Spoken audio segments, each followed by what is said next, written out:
pernah merasa senang ketika kita disebut sebagai anak Allah? Apakah sebutan ini sungguh begitu bermakna dalam kehidupan kita? Ketika kita dibilang kamu adalah anak Allah, apakah kita memiliki rasa sukacita? Atau mungkin juga kalau kita mau katakan bangga, karena aku disebut sebagai anak Allah. Saya rasa kita harus senang, kita harusnya begitu bergembira ketika kita disebut sebagai anak Allah. Karena sebutan ini bukan hanya sekedar sebutan, ini bukan hanya sekedar nama. Ini adalah sebuah status yang begitu berharga, yang begitu tinggi, yang begitu baik, yang begitu mulia, yang bisa diberikan kepada seorang manusia. Bapak Ibu, kita tahu bahwa kita adalah manusia yang diciptakan. Kalau Tuhan tidak pernah ciptakan kita, kita tidak pernah ada. Dan ketika kita sebagai manusia, banyak hal kita tidak kontrol dalam hidup kita. Tidak ada di antara kita yang mengontrol bagaimana kita lahir. Kadang-kadang kita bilang sama anak kecil kan, ketika kita lihat dia, saya tidak tahu apakah zaman sekarang ini disebut sebagai bully, tapi kadang-kadang kita lihat anak kecil mungkin hidungnya mancung. Lalu kita bilang, kamu mengambil hidung yang tepat, ya kan? Mungkin papa mamanya, mungkin papanya mancung, mamanya mancung, papanya pesek, ya kan? Kita bilang, kamu pilih yang benar, kamu ambil hidung mamamu, kamu nggak ambil hidung papamu. Nah, itu hanya gurauan kita. Saya percaya kalau kita mengatakan itu hanya sekedar gurauan. Karena kita tahu anak ini tidak memilih kan. Ketika kita dalam perut ibu kita, kita tidak sedang memilih mana yang mau kita. Hidung yang mana, mata yang mana, bibir yang mana, wajah yang mana, rambut yang mana. Kita tidak punya kontrol untuk melakukan ini. Bahkan orang tua kita sendiri pun tak punya kontrol. Ya, tidak bisa kontrol kita di dalam rahim untuk nanti hidungmu harus mancung ya, nanti matamu harus agak besar supaya kelihatan terang, nanti rambutmu jangan keriting, jangan ikal tapi lurus, atau kita lebih ikal. Kita tidak punya kuasa untuk melakukan ini. Segala sesuatu terjadi secara otomatis. Kita hanya bisa berserah kepada Tuhan. Ketika kita hidup dengan segala apa yang Tuhan telah berikan kepada kita, kita malah melakukan dosa.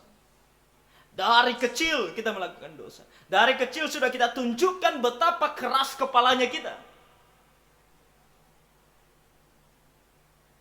Saya selalu percaya dari dulu bahwa khususnya setelah belajar firman Tuhan, bahwa anak-anak dilahirkan di dalam dosa. Anak-anak itu begitu bertumbuh, dia bukan tidak perlu kita mengajarkan dia berdosa, dia sudah berdosa dari lahir. Tapi semakin jelas bagi saya ketika saya sudah punya anak, betapa pikirannya, imajinasinya, kadang-kadang hal-hal yang kita tidak sangka dia bisa pikirkan, keras kepalanya, tidak mau taatnya, pembangkangannya, ada semua di sana. Cuman karena dia masih kecil saja, kita masih bisa kontrol dia. Itu pun dengan bersusah payah. Setelah Tuhan berikan kita segalanya, kita malah melawan dia, menentang dia. Kita pernah mendengarkan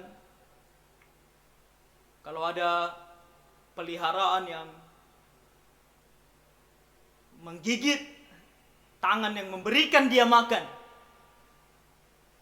Itulah sebutan yang sangat kasar bagi orang yang tidak tahu berterima kasih. Tuannya sudah berikan dia makan, tuannya berikan dia segala yang baik, tapi justru dia menggigit tangan tuannya. Bapak Ibu, walaupun ini kasar, agak sedikit mungkin kita bilang tidak pantas untuk dikatakan, tapi pada dasarnya kita manusia juga sama seperti ini. Kita kepada Allah seperti ini. Setelah Allah berikan kepada kita segala sesuatu yang baik, kita justru datang menentang dia, datang melawan dia dan bilang, "Oh Tuhan, aku tidak mau peduli dengan apa katamu." Tapi Bapak Ibu, saudara-saudara yang terkasih, Tuhan itu begitu baik kan? Walaupun kita jahat, Tuhan tetap baik. Dan kebaikan Tuhan dia tunjukkan dengan mengangkat kita menjadi anak-anaknya. Kita yang berdosa, kita yang menentang dia, kita musuh dia, tapi dia terima kita sebagai anaknya. Dia sebut kita sebagai anaknya. Dan sangat unik kalau kita tadi membaca ayat 12. Ini kata yang selalu saya sangat suka dan saya berharap kita selalu ingat ini. Ketika dikatakan sini, tetapi semua orang yang menerimanya diberinya kuasa supaya menjadi anak-anak Allah. Diberinya kuasa supaya menjadi anak-anak Allah. Bapak Ibu, sebutan kita sebagai anak Allah ini bukan hanya sekedar sebutan, tapi status kita sebagai anak Allah itu ada kuasa di dalamnya. Karena Tuhan memberikan kita kuasa untuk menjadi anak-anak. Dan kata kuasa di sini adalah kata yang juga sama artinya dengan otoritas. Kita diberikan otoritas untuk menjadi anak Allah. Kenapa? Kenapa disebut sebagai kuasa? Kenapa disebut sebagai otoritas? Nah, kita semua punya rumah kan? Lalu kita punya anak. Lalu kita punya tetangga. Lalu kita punya orang lain di luar rumah yang kadang datang ke rumah kita sebagai tamu, atau datang ke rumah kita mungkin sebagai pekerja, hamba. Nah, di dalam rumah kita, ketika kita punya rumah dan kita punya anak, siapa yang berotoritas atau yang memiliki hak atas segala sesuatu yang ada dalam rumah tersebut?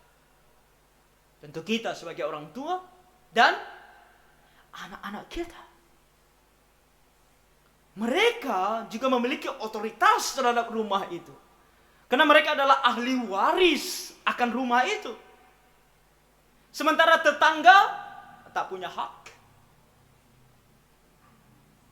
Tamu, seberapa hebat pun tamu itu, mau presiden pun yang datang, tapi karena dia tamu, dia tetap tidak punya hak atas rumah itu kan? Pekerja, bagaimanapun setianya dia bekerja, berapa puluh tahun pun dia bekerja dalam rumah itu, dia tetap tidak punya hak atas rumah itu. Dia tak punya otoritas terhadap rumah itu. Dia tidak bisa bilang, aku mau gantilah kipas ini jadi warna merah. Tak bisa. Dia tidak punya hak, dia tak punya otoritas. Tapi anak dalam rumah bisa bilang, kayaknya kipas itu kita gantilah jadi warna merah atau warna biru. Boleh dia bilang, karena dia punya hak atas rumahnya. Ketika kita disebut di sini diberikan kuasa oleh Tuhan, diberikan otoritas oleh Tuhan sebagai anak-anak Allah. Bapak Ibu, ini adalah satu status di mana kita adalah ahli waris daripada kerajaan Allah. Tuhan adalah Raja sorga yang bertata di sorga, Raja segala sesuatu. Dan kita adalah anaknya, kita akan mewarisi surga itu. Kalau kita sudah menjadi anak, kita tidak pernah disebut tetangga, ya kan? Kalau kita sudah menjadi anak, kita tidak pernah disebut sebagai tamu. Tak pernah. Kita secara otomatis adalah orang yang ada di dalam dan pemilik segala sesuatunya. Itulah status kita ketika kita disebut sebagai anak Allah. Status yang luar biasa. Dan tidak ada manusia di dalam dunia ini yang bisa mendapatkan status ini selain daripada kita. Karena di sini dikatakan yaitu mereka yang percaya dalam namanya. Hanya yang percaya kepada Tuhan Yesus yang memiliki status ini. Apakah kamu sudah percaya kepada Tuhan Yesus? Kalau kamu sudah percaya kepada Tuhan Yesus, kamu memiliki status ini. Kamu adalah anak Allah. Kalau kamu belum percaya kepada Tuhan Yesus, kamu harus percaya kepada Tuhan Yesus. Karena kalau tidak, kamu masih tetangga. Kamu masih orang luar. Kalau kamu ada di perkumpulan orang Kristen, kamu hanya tamu. Kita bukan sedang berbicara tentang anggota Gapi Getsemani. Kamu bisa menjadi anggota Gapi Getsemani, tapi kamu masih tamu dalam kerajaan surga. Nah, kamu belum percaya kepada Tuhan Yesus. Kamu harus sungguh-sungguh percaya. Baru kamu disebut sebagai anak Allah. Status ini sangat penting. Dan ketika kita bilang bahwa status kita adalah anak Allah, selain daripada kita diberikan kuasa, diberikan otoritas untuk menjadi ahli waris dari kerajaan Allah, artinya kita akan masuk surga. Apalagi yang dimaksudkan di sini sebagai otoritas menjadi anak Allah. Otoritas menjadi anak Allah adalah sebuah otoritas untuk kita bisa seperti Allah. Bukan menjadi Allah, tapi seperti Allah. Kita sering mendengar pepatah, seperti ayah, begitu pula anaknya. Dan itu yang Tuhan inginkan. Seperti Allah, demikianlah kita. Makanya Tuhan katakan, jadilah kudus. Kenapa kita harus kudus? Sebab aku kudus, kata Tuhan. Kita harus hidup kudus karena Bapa kita kudus. Apakah kita mampu? Apakah kita bisa hidup kudus? Apakah sungguh kita bisa melepaskan diri dari dosa?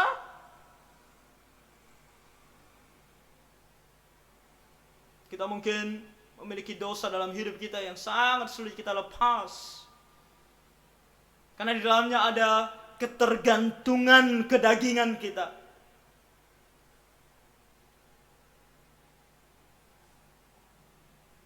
Ada orang yang tidak bisa lepas dari judi. Kalau dia tidak berjudi, dia tidak tenang hatinya. Kalau dia tidak pergi ke warung untuk main batu dan berjudi dengan teman-temannya, dia rasa hidupnya tidak komplit.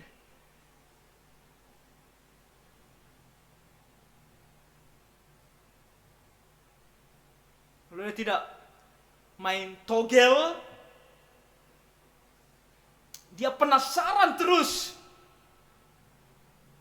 Togel di Indonesia ilegal kan? Nanti saya ditanya pula, emang ada yang kamu tahu legal? Kita semua tahu di Indonesia segala sesuatu bisa legal yang tidak legal kan? Saya tidak tahu di mana tempatnya, tapi ada orang seperti ini. Tidak legal pun tetap dilakukan karena penasaran terus. Tak bisa hidup tanpa judi. Sehingga ketika firman Tuhan katakan kamu harus hidup kudus, sangat susah. Bagaimana hidup kudus? Godaannya terlalu kuat, penariknya begitu kuat. Apalagi dengan situasi ekonomi yang begitu lemah, kan kalau menang. Dan sekarang judi dibuat lebih modern kan, dengan aplikasi-aplikasi yang pakai chips. Ada yang jual chips di sini.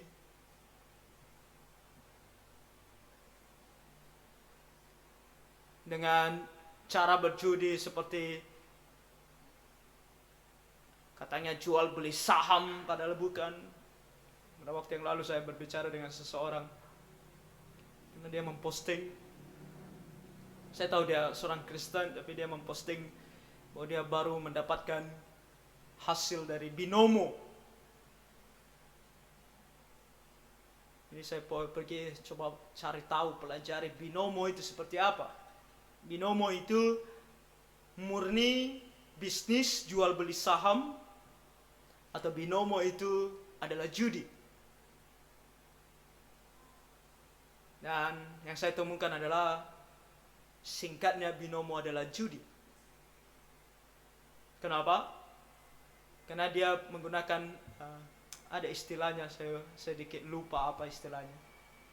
Namun di situ secara sederhananya kita bukan sedang jual beli saham seperti halnya jual beli saham dalam bisnis dengan melihat naik turun harga pasar dan betul-betul mengkalkulasikan, banyak kerjanya kalau mau ikut bisnis jual beli saham yang benar-benar di pasar saham. Karena kita harus banyak kalkulasi, banyak melihat situasi dan keadaan pasar tentu. Sama seperti kalau kita jualan di pasar, tapi ini jualannya saham. Tapi untuk yang satu ini, dia tidak pelajari ini semua. Yang dia lakukan hanya tebak-tebakan harga pasar.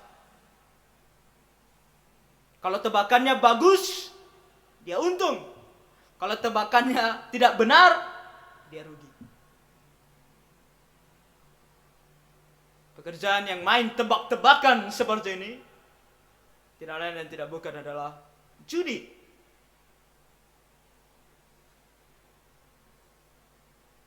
Hati-hati anak-anak muda khususnya. Mungkin orang tua tidak terlalu tahu akan hal ini. Tapi anak-anak kita yang HP ada di tangan, begitu banyak aplikasi seperti ini. Tiba-tiba dia gak ada kerja, datang sama orang tuanya bawa uang banyak, perlu ditanya dari mana. Dan judi adalah satu hal yang mengerikan. Ketika kamu sudah menang sekali, itu seperti kamu sudah dicucuk hidungnya. Tahu kemarin kan, lembu-lembu itu kan, ditusuk hidungnya. Kenapa? Karena kalau udah ditusuk hidungnya, dia akan ikut, dia akan nurut. Ketika kamu sudah menang sekali, kamu akan terus ikut, walaupun kamu gak menang-menang lagi. Saya mempunyai seorang sepupu, ketika saya masih kecil, kaya raya, betul-betul kaya, betul-betul. Wah, rumahnya bagai istana. Itu waktu saya masih SD.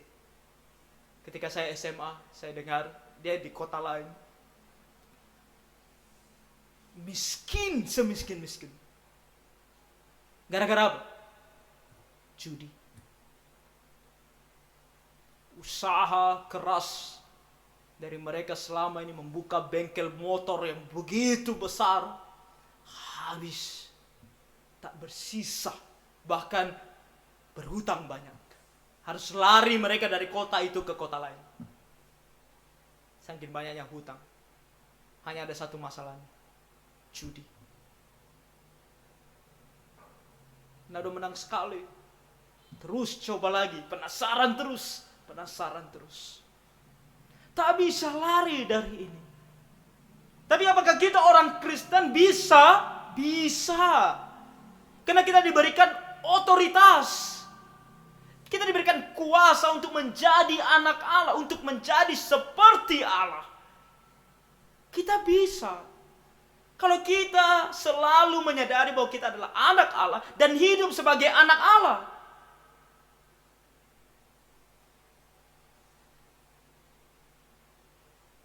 Kita adalah orang-orang yang begitu bangga punya ayah dan mama. Ya kan? Bapak dan mama kita. Dan kita selalu mau disebut sebagai anak bapak dan mama kita. Dan kita sematkan bahkan marga mereka di, khususnya bapak kita, marga bapak kita, di nama kita, dengan bangganya kita sebut.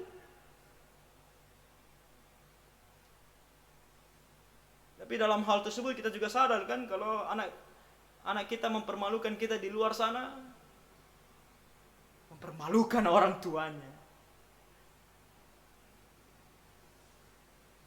Kalau dia mau terus disebut sebagai anak bapaknya, dia harus hidup sesuai dengan apa yang bapaknya mau.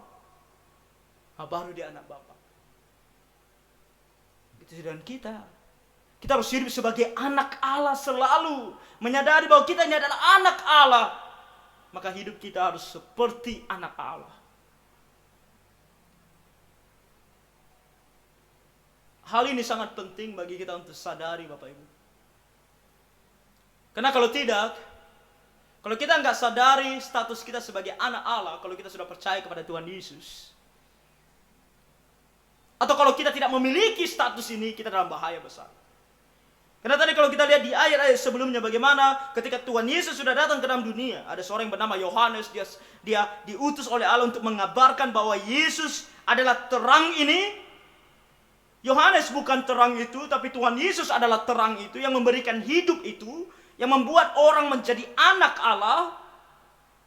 Tapi apa yang terjadi di ayat 9? Ketika terang yang sesungguhnya yang menerangi setiap orang sedang datang ke dalam dunia. Ayat 10, ia telah ada dalam dunia dan dunia dijadikan olehnya, tetapi dunia tidak mengenalnya. Kalau kamu bukan anak Allah, kamu tidak akan pernah mengenal Tuhan Yesus.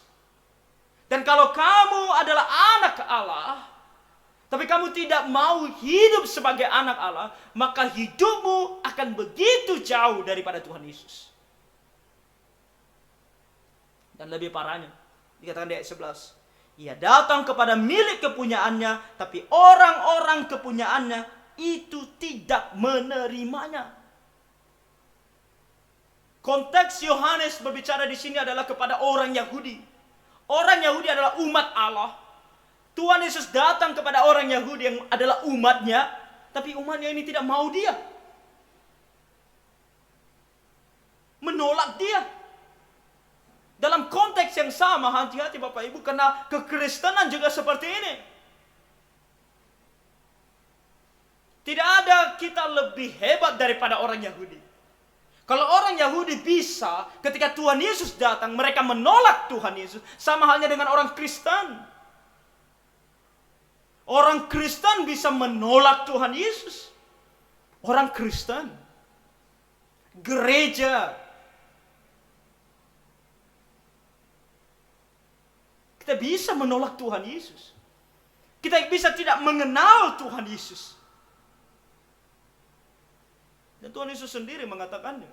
Ketika di dalam dunia dia katakan, ketika aku datang kembali, akankah aku menemukan iman di bumi?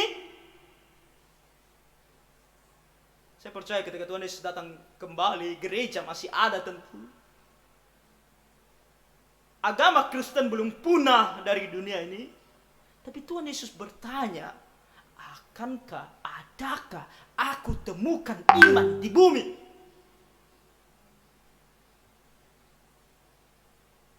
Tuhan Yesus sudah prediksi, sudah nubuatkan bahwa dalam dunia ini, mau berapapun jumlahnya gereja yang ada, maupun berapa jumlahnya kekristenan yang ada kemungkinan besar gereja dan orang Kristen justru tak punya iman, tak mengenal Tuhan Yesus, menolak Tuhan Yesus. Makanya Tuhan Yesus bilang, ketika aku datang, bahkan di antara mereka yang menolak Tuhan Yesus ini merasa bangga dengan diri mereka dan berpikir bahwa mereka sudah melakukan apa yang benar, yang hebat di hadapan Tuhan. Tuhan Yesus katakan, ketika aku datang akan banyak orang datang kepada aku dan berkata, Tuhan, Tuhan, bukankah kami melayani Engkau, bahkan melakukan mujizat dalam namamu? Tapi apa kata Tuhan Yesus? Pada saat itu aku akan mengatakan kepada mereka, aku tidak mengenal engkau. Hanyalah daripadaku yang melakukan kejahatan.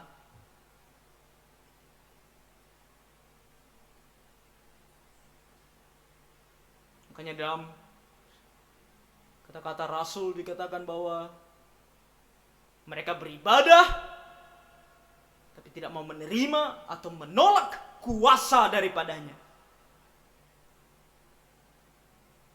Orang Kristen beribadah tapi menolak kuasa daripada ibadah. Apa itu kuasa daripada ibadah? Kuasa ibadah bukan suara kita yang membuat gedung ini bergetar. Bukan itu. Karena ibadah harusnya selalu menghasilkan kekudusan. Ibadah harusnya menghasilkan kehidupan yang semakin hari semakin berubah, semakin dekat dengan Tuhan, semakin menaati firman Tuhan, semakin serupa dengan Tuhan Yesus. Itu adalah hasil dari ibadah bagi kita. Bagi Allah tentu kemuliaan bagi namanya, bagi kita adalah kehidupan yang semakin hari semakin kudus. Tapi sayangnya gereja dan Kristenan zaman sekarang tidak melakukan ini. Dan kita harus hati-hati. Makanya kita harus kembali untuk kita menyadari siapa kita. Dalam Tuhan Yesus kita adalah anak Allah. Maka hiduplah sebagai anak Allah. Jangan menjauhkan dirimu dari ibadah. Jangan menjauhkan dirimu dari segala persekutuan yang benar. Jangan jauhkan dirimu dari pembelajaran firman Tuhan. Jangan jauhkan dirimu dari persekutuan berdoa bersama-sama. Karena semua hal ini akan membantu kamu untuk hidup sebagai anak Allah.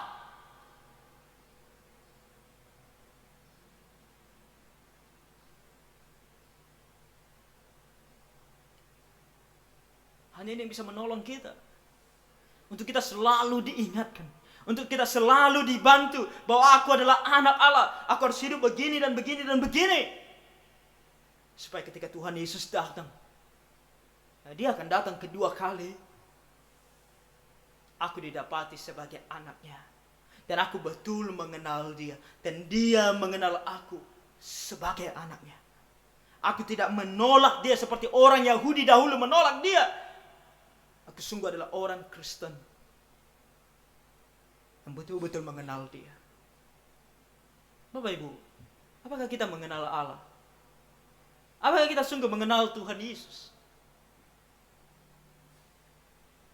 Ketika Tuhan Yesus datang, apakah kita bisa secara langsung mengenali bahwa itu adalah Yesus? Kita tidak pernah melihat dia, kan? Jangan bayangkan dengan foto-foto, film-film yang pernah kita lihat. Karena itu bukan wajahnya. Itu bukan wajahnya yang sesungguhnya. Jangan berharap bahwa nanti ketika dia datang, dia akan dengan wajah seperti itu. Itu karangan manusia. Ketika dia datang, coba tanya pada diri sendiri. Akankah kita bisa tahu bahwa itu dia?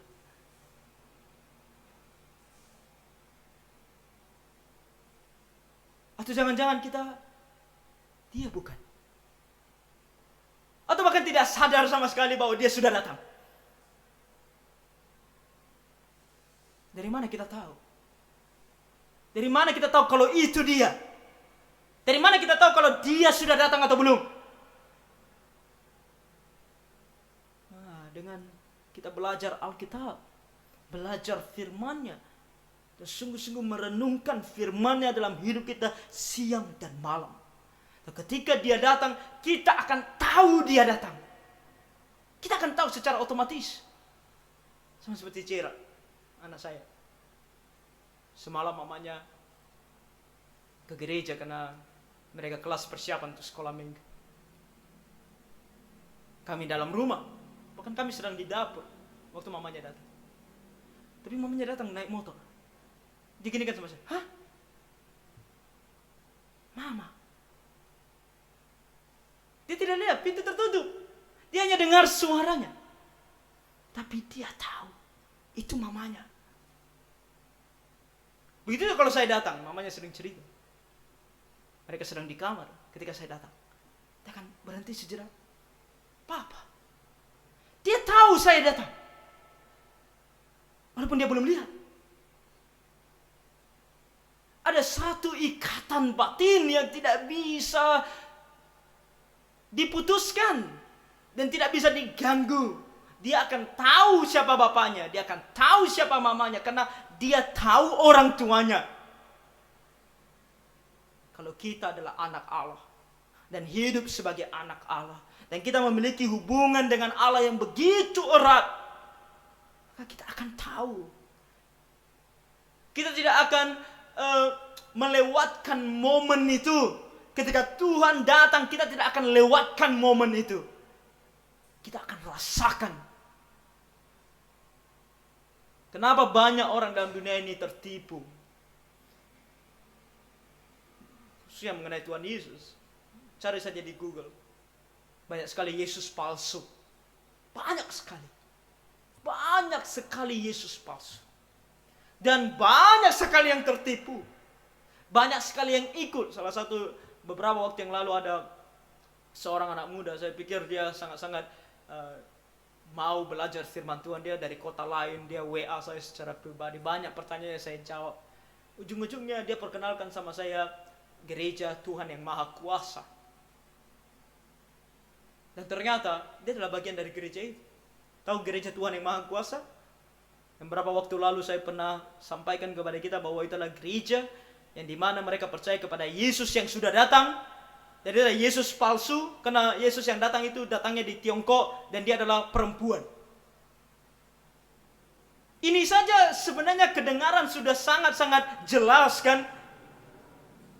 Yesus datang di Tiongkok atas nama dia adalah seorang perempuan dan dia datang bukan untuk memerintah di dunia. Dunia masih sama seperti dulu, seperti ini saja, tidak ada perubahan dengan dia datang. Tapi banyak orang mengikut dia. Termasuk anak muda ini, saya masih sering untuk kirim sama dia renungan. Tapi kadang-kadang dia balas, sudahlah, kamu nggak usah kirim-kirim ini. Sudah selesai semua karena Yesus sudah datang. Masih berpikir seperti ini. Kenapa? Karena dia tak punya hubungan dengan Allah. Dia bukan anak Allah.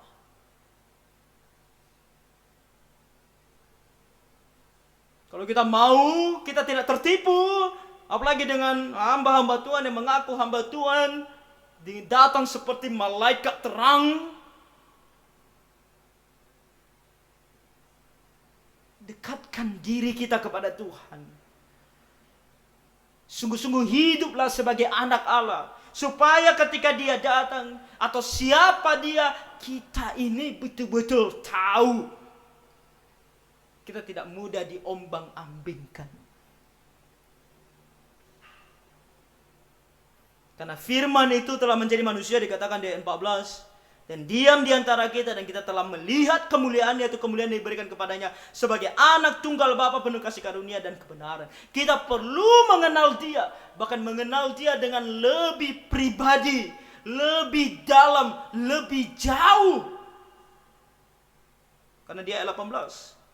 Tidak seorang pun yang pernah melihat Allah, tetapi anak tunggal Allah yang ada di pangkuan Bapa, dialah yang menyatakannya. Kita mau gali kemana, kita mau cari kemana, kita mau berusaha sekuat apapun, kamu tidak akan pernah bisa mengenal Allah kalau kamu tidak datang kepada Tuhan Yesus dan firman-Nya.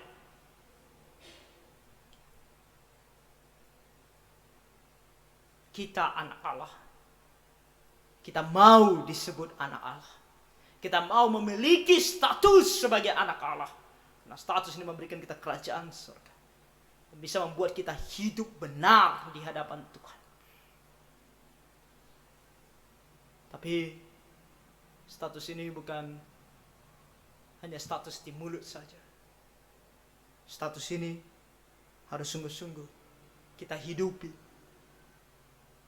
Kita harus sungguh-sungguh mengenal Dia.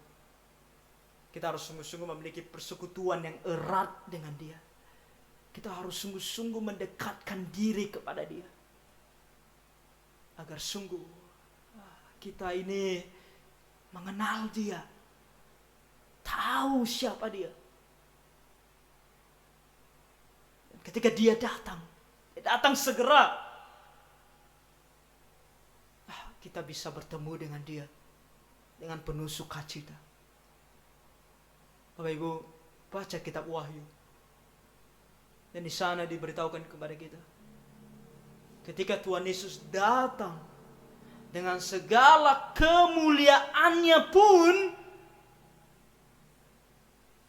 orang-orang dunia ini masih bersatu untuk berperang melawan Dia. Bayangkan.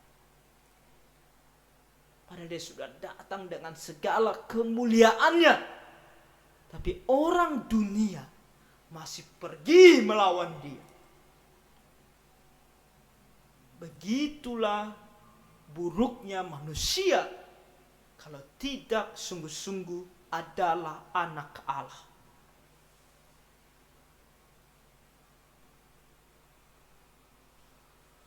Satu hal terakhir singkat. Kalau kita adalah anak Allah dan kita mau mendapatkan segala yang baik ini,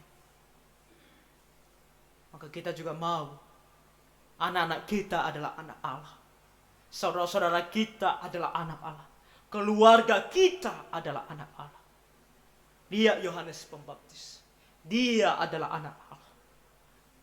Apa yang dia lakukan? Dia pergi dan kabarkan tentang anak Allah ini. Tentang Tuhan Yesus ini. Supaya orang lain menjadi anak Allah.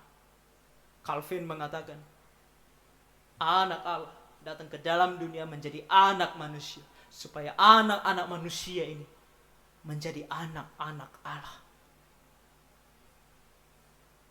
Mari kita injili orang-orang di sekitar kita.